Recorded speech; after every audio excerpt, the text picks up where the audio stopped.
Now, my first night was spent here in one of these, somewhere, and I don't think it was on the top, I think it was somewhere in the center.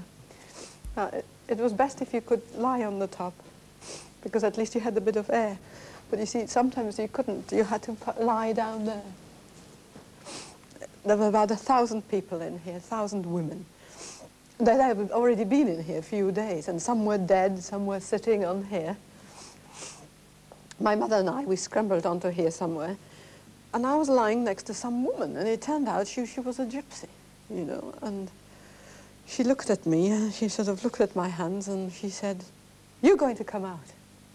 I thought, oh, you know, what the heck is she talking about? I'm going to come out. She looked at my hands, and I think it was a psychological thing. It stayed with me really right through. You know, I kept on saying, this gypsy said to me, I'm going to come out, so I've got to live, because she said so. Anyway, I slept right through the night, because I was terribly tired. There'd been no food for about 48 hours, because we'd come from prison, and we would miss the bread ration, you see, because that was only given out in the evening, and we'd came in almost during the morning, but this was dark.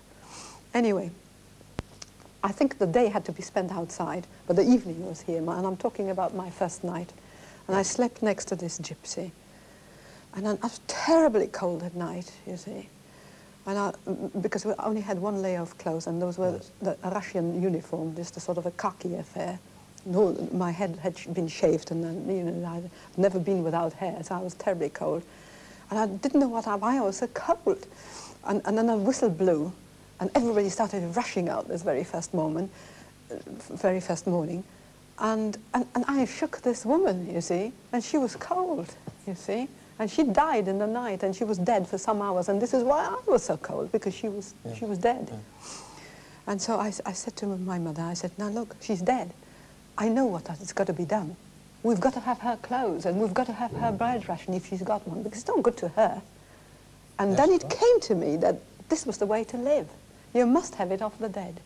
And this was the principle that I adhered to all the time, that you must take off the dead. You must never, never take anything off the people that are alive.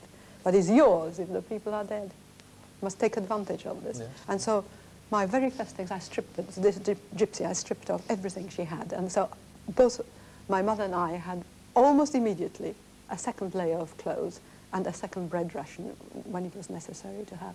Now, let me tell you, the hospital blocks were exactly the same. This is what made me cry, because the hospital blocks were like this, and all that remains over there on the hospital compound are the chimneys.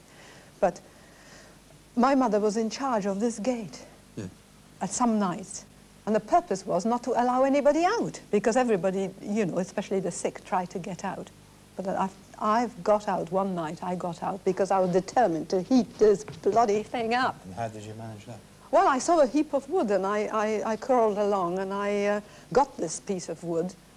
I got as far as I got in, actually.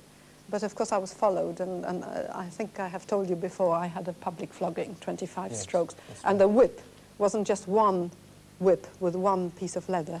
There were about 25 pieces of leather, so every time you had one stroke, you already had 25. So this is why I have got 1 or 2 scars where my flesh just opened up. But anyway, nonetheless, many, many times we achieved the thing and heated this thing here. I'm not sure whether this is this end or the other end, but one end you could actually heat it. Yeah. Now, when you did heat this became lukewarm. So then people used to sit all then you were sitting along that, but that didn't last very long. So this was the heating channel, but it rather shook me, you know, because I've spent many nights sitting on this heating channel, actually, when I couldn't find anywhere to sleep.